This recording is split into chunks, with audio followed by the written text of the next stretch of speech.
मैंने अपनी पार्लियामेंट की तकरीर में जो कहा वो आपके सामने दोबारा अर्ज कर रहा हूं कि ख्वाजा अजमेरी रहमतुल्लाह अलैह के आस्थाने पर चादर बिछाने का काम तो नरेंद्र मोदी करते हैं, बहुत अच्छा है, मगर ये कौन सी मोहब्बत है ख्वाजा अजमेरी से कि आप मसाजिद को हमसे छीनना चाहती हैं।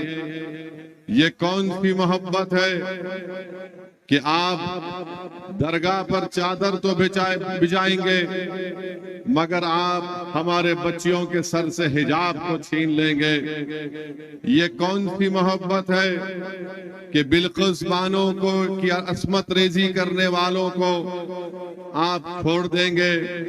ये कौन सी मोहब्बत है कि आज मसाजिद को हमसे छीनने की पूरी कोशिश की जा रही है। दिल्ली दारुल हुकूमत है भारत का, वहां पर 500 साल की एक मस्जिद को बगैर किसी नोटिस के कानूनी कार्रवाई को साथ नहीं देकर उस मस्जिद को शहीद कर दिया गया।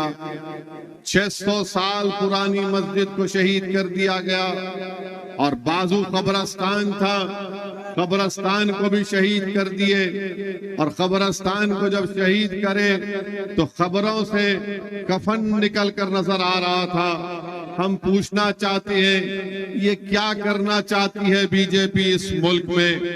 मेरे अजीज दोस्तों और बुजुर्गों, ना सिर्फ ये बल्कि अगर आप देखेंगे जब से इस मुल्क के वजीर आजम नरेंद्र मोदी बने उन्हीं की हुकूमत का डेटा ये बताता है आदादोशुमार कि हायर एजुकेशन में 1,80,000 मुसलमान नहीं है। आला तालीम हायर एजुकेशन से मुसलमान 1,80,000 अपने आप को निकाल चुका है। आखिर इसकी वजह क्या है? आखिर क्यों नरेंद्र मोदी सबका साथ सबका विकास विश्वास की बात करते हैं और प्री मैट्रिक स्कॉलरशिप को 9वीं क्लास से शुरू करते हैं, जबकि सारी दुनिया जानती है कि मुसलमान का बच्चा और बेटी प्राइमरी एजुकेशन में 4वीं 5वीं जमात से ही उनका ड्रॉप आउट शुरू होता है। तो भारत के वजीर आजम 9th क्लास से प्री मैट्रिक स्कॉलरशिप को देते हैं। मौलाना आजाद फाउंडेशन को खत्म करके रख दिया, मदरसा मॉडर्नाइजेशन को खत्म करके रख दिया। मेरे अजीज दोस्तों और बुजुर्गों, आज हम देखते हैं कि हमको का ज्ञानवापी मस्जिद में क्या हो रहा है और फिर बड़ी बेबाकी के साथ वजीर आजम और उनकी पार्टी कहती है कि 22 जनवरी इस मुल्क का तारीखी दिन था। मैं पार्लियामेंट में खड़े होकर कहा कि अगर 22 जनवरी तारीखी दिन था तो उस तारीखी दिन की बुनियाद 6 दिसंबर 92 को रखी गई। 22 जनवरी अगर तारीखी दिन था तो उसकी बुनियाद 1986 में ताले खोल कर रखी गई। 22 जनवरी अगर तारीखी दिन था तो जीबी पंत ने मस्जिद के अंदर जो मूर्तियां रखी गई उसको नहीं निकालकर 22 जनवरी को मुमकिन बनाया। 22 जनवरी मुमकिन इसलिए हुआ कि सुप्रीम कोर्ट ने आस्था की बुनियाद पर फैसला देकर पूरे मुल्क को एक पैगाम दे दिया कि आस्था बड़ी है और एविडेंस को कोई देखा नहीं जाएगा। मेरे अजीज दोस्तों और बुजुर्गों, मैं आपसे अपील कर रहा हूं, गुजारिश कर रहा हूं कि खुदा के लिए अपनी अपनी मस्जिदों को आबाद रखो। जब मैंने ये बात कही तो मुखालिफीन मजलिस ने मुझ पर इल्जाम लगाया और कहा कि मैं असदुद्दीन अवैसी खौफ पैदा करना चाहता है। मैं खौफ नहीं पैदा कर रहा हूं, मैं बहैसियत एक मुसलमान मेरा दीनी फरीजा पूरा कर रहा हूं। बहैसियत एक भारत के शहरी के आपसे अपील कर रहा हूं कि भारत के संविधान में फ्रीडम ऑफ रिलीजन एक फंडामेंटल राइट है, डिग्निटी एक फंडामेंटल राइट है और बीजेपी आरएसएस ये चाहती है कि हमसे हमारी डिग्निटी को छीन लिया जाए। मेरे अजीज दोस्तों और बुजुर्गों, आखिर कब आप लोग बेदार होंगे? क्या आप कयामत आएगी तो जब बेदार होंगे और अपने वोट का सही इस्तेमाल करेंगे? याद रखो भारत के मुसलमानों, मेरी इस बात को ज़हन नशीन कर लो कि बीजेपी को रोकने की जिम्मेदारी सिर्फ 17 करोड़ मुसलमानों की नहीं है। बीजेपी को रोकने की जिम्मेदारी हर समुदाय के जिम्मेदारों की है, मगर हम ये समझते हैं कि सिर्फ हमारी जिम्मेदारी है। अरे बताओ, आखिर कब तक आप इन्हीं सियासी हरकतों पर अमल करते रहेंगे? बताइए, भारत की पार्लियामेंट में कितने मुसलमान एमपी हैं? 17 करोड़ तुम्हारी आबादी है, 14% है। आप 5% आपके एमपी नहीं है, 5% भी आपके एमपी नहीं है। और आपसे कहा जाता है आकर कि जब अकोला में इलेक्शन होगा तो तुम सेकुलरिज्म को जिंदा रखना। सरदार, मैं उन दलालों से कह रहा हूं जो मुसलमानों की सफों में हैं। मैं उन चौधरियों से कह रहा हूं जो दिल्ली में बैठकर हमारे इत्तेहाद का सौदा करते हैं। अरे तुमको क्या अल्लाह का खौफ नहीं है? तुम कब तक मुसलमानों का ठेका लेकर नुकसान पहुंचाओगे? अरे बताओ तुम इन लोगों को कि आज मोदी अगर जीतता है तो मुसलमानों की वजह से नहीं, मोदी अगर जीतता है तो उसने अपने आप को एक बड़ा लीडर बना दिया, हिंदू हृदय सम्राट कहकर वो तमाम मेजॉरिटी कम्युनिटी को एक करने की कोशिश कर रहा है।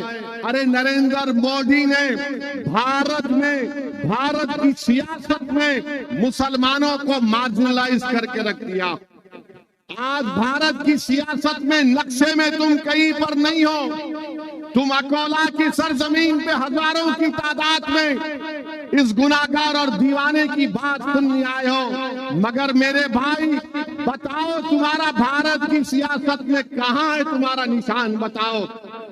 तुम अगर ये समझते हो कि असदुद्दीन ओवैसी और इम्तियाज जलील है, नहीं। भारत की पार्लियामेंट में, महाराष्ट्र की विधानसभा में एक असदुद्दीन और इम्तियाज जलील नहीं, बल्कि ऐसे 50-60 इम्तियाज जलील महाराष्ट्र और पार्लियामेंट में होना चाहिए। क्यों नहीं हो रहा है? क्योंकि तुम मुत्तहिद नहीं हो। तुम यहाँ जलसे में आ गए हो, तुम नारे लगा रहे हो, मगर जब वोट डालने की बात आती तो तुम्हारे दिमाग में एक चीज डाल दी गई है, सेकुलरिज्म, सेकुलरिज्म। अरे जो संविधान में सेकुलरिज्म लिखा गया, मैं उसको मानता हूं। तुम सियासी सेकुलरिज्म को मत मानो खुदा के लिए। क्या मिला तुमको? तुमने मस्जिद को खो दी सेकुलरिज्म के नाम पर। तुमने मेहरौली की मस्जिद को खो दी सेकुलरिज्म के नाम पर। तुम्हारी हमारी शरीयत में मदाखलत की बात हो रही है। मेरे भाई बेदार हो जाओ, सिर्फ वोट डालने वाले मत बनो। तुम कोई बकरे नहीं है कि हर एक के पीछे चलोगे। तुमको शेर बनना है, तुमको कौम की क़ियादत करना है, तुमको मुल्क को लेकर आगे बढ़ना है। ये मजलिस इत्तेहादुल मुस्लिमीन का पैगाम। हम कोई भेड़ बकरियां नहीं है कि कोई लकड़ी लेके आएगा, चल हमारे पीछे चल। अरे बहुत चले। किसी कौम के लिए 20 साल, 30 साल, 40 साल बहुत हो गया। तुम कब तक भेड़ बकरियों की तरह चलोगे? क्या तुम में एतमाद नहीं है? क्या तुम में कॉन्फिडेंस नहीं है? क्या तुम मुल्क की क़ियादत नहीं कर सकते? क्या तुम लीडर नहीं बन सकते? क्या तुम असदुद्दीन ओवैसी से बेहतर कायद नहीं बन सकते? तुम बन सकते, सिर्फ शर्त यह है कि तुम अपने आप में एतमाद पैदा करो। ताली मारने के लिए नहीं कह रहा हूं, ताली मारने के लिए नहीं कह रहा हूं। मैं चाहूंगा कि मेरी आंख बंद होने से पहले तुम लीडर बनो, तुम मुसलमानों के कायद बनो, तुम इस गरीब कौम के इंसाफ के लिए लड़ो। और अगर तुम सिर्फ वोट डालने वाले बनना चाहते तो कुछ नहीं होने वाला है, कुछ भी नहीं होने वाला है। एक मस्जिद चले गई, खुदा ना खास्ता कई मसाजिद चले जाएंगे। कल शरीयत में मदाखलत हो जाएगी। बच्चे थोड़े जेल में हैं, कल पूरे जेल में चले जाएंगे। बताओ मेरे भाई, अब आप क्या करने वाले हैं? आप क्या वोट डालेंगे या वोट लेंगे? बताओ मुझे। आप वोट लेंगे या वोट डालते रहेंगे? बताओ आप, कितने लोग वोट लेना चाहते हैं? हाथ उठाओ। देखो, अल्लाह को गवाह रखकर हाथ उठाना। दोबारा पूछ रहा हूं, वोट लेने वाले बनोगे? ये डाइस पे बैठने वाले हाथ उठा रहे नहीं उठा रहे? ये नियत कर लो, आप नियत कर लो, इंशाअल्लाह बोलो कि अल्लाह हम वोट लेंगे इंशाअल्लाह ताला।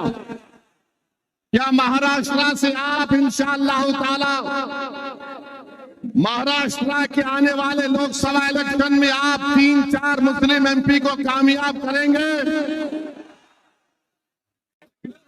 जोर से बोलो इंशाअल्लाह, जोर से बोलो। महाराष्ट्र से 4 मुस्लिम एमपी कामयाब करेंगे। मेरे भाई, किसके कामयाब करेंगे? किसके कामयाब करेंगे? किसके कामयाब करेंगे? आवाज नहीं आ रही, जोर से बोलो ताकि शिंदे को मालूम हो जाए, फडणवीस को मालूम हो जाए, शरद पवार को मालूम हो जाए, अमित शाह को मालूम हो जाए और मोदी को मालूम हो जाए कि महाराष्ट्र से मजलिस के 4 मुस्लिम एमपी कामयाब होंगे इंशाअल्लाह। ये चीज पैदा करो। ये सेलफोन लाइटा लगाना नहीं है, अभी दिमाग में बत्ती जलाओ, दिमाग को खोलो, सीने को चौड़ा करो, डर डर कर घुट घुट कर जिंदगी मत गुजारो, शेरों की तरह जिंदगी गुजारो। ये जिंदगी चंद दिनों की है, गुलामी करने के लिए नहीं है।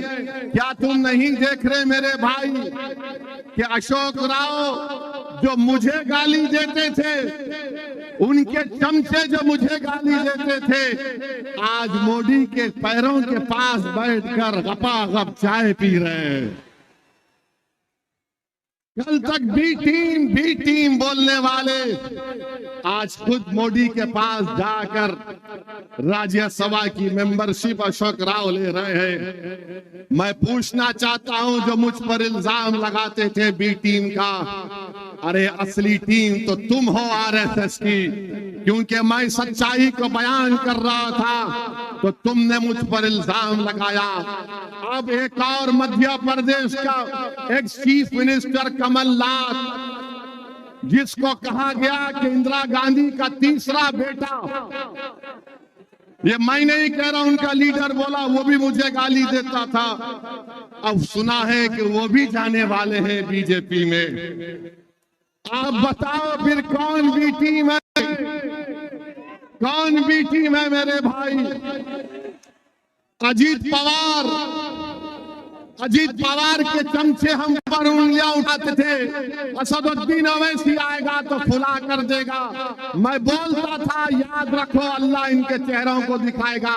अब अजीत पवार किधर बैठे हैं? अजीत पवार उधर बैठ गए जाकर, और अजीत पवार बोल रहे कि मैं अपनी घरवाली को अपनी बहन के खिलाफ लड़ाऊंगा। अब आप बताओ ये क्या मामला हो रहा है महाराष्ट्र में?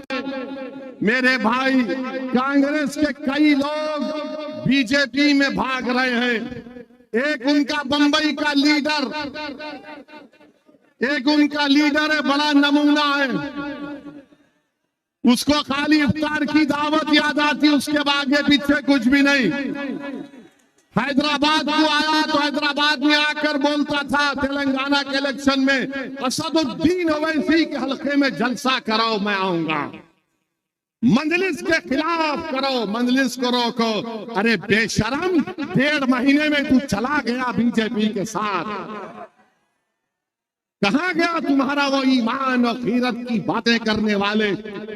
वो चले गए। अब वहां पर बैठकर हमको, वो यहाँ थे पुरानी पार्टी में, असदुद्दीन ओवैसी, इम्तियाज जलील बी टीम। मेरे भाई याद रखो, हमेशा नुकसान हमको मुसलमानों से पहुंचा। टीपू सुल्तान को शहीद करने वाले, गद्दारी करने वाले कौन? मुसलमान। सिराजुद्दौला को धोखा देने वाले कौन? मुसलमान। करबला के मैदान में इमाम हुसैन को शहीद करने वाले कौन? मुसलमान। करबला के मैदान में आले रसूल पर पानी बंद करने वाले कौन? मुसलमान। इमाम हुसैन के साथ नमाज साथ पढ़ते और नमाज के बाद तलवार उठाते। मेरे भाई याद रखो, अपने सफों में जो मुनाफिकीन छुपे हुए उनको पहचानो। आपके हमारे सफों में जो मोदी, अमित शाह और ये तमाम पार्टियों के लोग छुपे हुए आस्तीन के सांप को पहचानो। इनको तुम पहचान लो, कामयाबी तुम्हारे कदम को चूम लेगी। तुम पहचानो तुम्हारी सफाओं में कौन तुम्हारा दोस्त है, कौन तुम्हारा दुश्मन है। पार्लियामेंट में हमने एक मुस्लिम एमपी है, किसी और पार्टी के नाम नहीं लूंगा, पार्लियामेंट में बहस हो रही थी, मुझे फोन किए ओवैसी साहब आज आप पार्लियामेंट जा रहे। मैंने कहा जाऊंगा, आखिरी दिन है। बोले वो डिबेट हो रही उसके ऊपर, मैं आपकी तकरीर सुनूंगा। मैंने आप भी आओ, आकर बैठो। बोले नहीं हमारी पार्टी बोली नहीं जाना। और जब मैंने पार्लियामेंट में ये जितने कांग्रेस के, राष्ट्रवादी के, ये जितने सेक्युलर लोग हैं, इनसे एक ही सवाल करना आइंदा जब आएंगे आपके पास, इनसे एक ही बात पूछो, क्या तुम अपनी जबान से बाबरी मस्जिद बोल सकते? नहीं बोल सकते? पूछो इन लोगों से, पूछो इन लोगों से। हम जब पार्लियामेंट में खड़े होकर बोले हमारा ईमान क्या है मुसलमानों का, एक जगह जिस जगह मस्जिद बन गई, मस्जिद है, रहेगी, और जब क़यामत आएगी तो अल्लाह पहले दुनिया के मसाजिद को उठा लेगा, उसके बाद दुनिया का खात्मा होगा। कैसे खात्मा होगा? मसाजिद उठाई जाएंगी, आसमान को चादर की तरह अल्लाह पलट देगा, समंदरों से आग निकलेगी, 6 महीने का बच्चा, उसके सर के बाल सफेद हो जाएंगे। ये क़यामत के आसारात हैं। आपसे कह रहा हूं, हमने बाबरी मस्जिद जिंदाबाद का नारा लगाया, अमित शाह के सामने नारा लगाया, बाबरी मस्जिद जिंदा है और रहेगी इंशाअल्लाह ताला। ये नहीं बोल सकेंगे। अब ये बात क्या बोलेंगे सेकुलर पार्टी गठबंधन के लोग, महाविकास के, ये भड़काऊ भाषण देता है। अरे भड़काऊ भाषण नहीं दे रहा हूं। क्या तुम्हारे दिलों में जो जज्बात छुपे हुए मैं उसको बयान कर रहा हूं या नहीं कर रहा हूं? बताओ मुझे। क्या तुम्हारे दिलों में बाबरी मस्जिद है या नहीं है? बताओ मुझे। तुम्हारे दिलों में तकलीफ है नहीं है बाबरी मस्जिद की? बताओ मुझे। अगर है तो नारा लगाओ मेरे साथ, नारे तकबीर। अब कल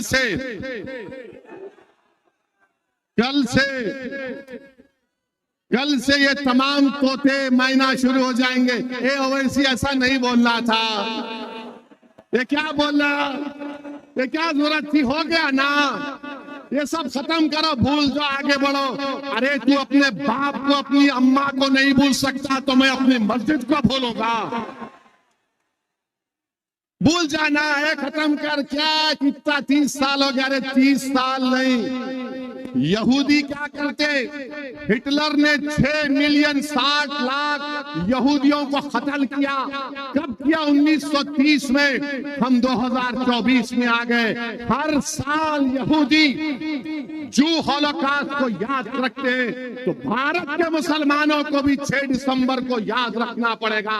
अगर तुम 6 दिसंबर को भूल जाओगे, नौजवानों तुम नहीं देखे हम देखे, अगर तुम 6 दिसंबर को भूल जाओगे तो खुदा ना खास्ता तुम्हारी जिंदगी में फिर 6 दिसंबर ना हो जाए। खुदा ना खास्ता तुम्हारी जिंदगियों में फिर 6 दिसंबर ना हो जाए। मेरे अजीज दोस्तों और बुजुर्गों, अब आप देख रहे महाराष्ट्र में कोई सेकुलर नहीं रहा, कोई सेकुलर नहीं रहा। उद्धव ठाकरे कहते हैं कि हम खुश हैं कि हमने 6 दिसंबर को मस्जिद को तोड़ा। और उद्धव ठाकरे के साथ कौन है? शरद पवार साहिब।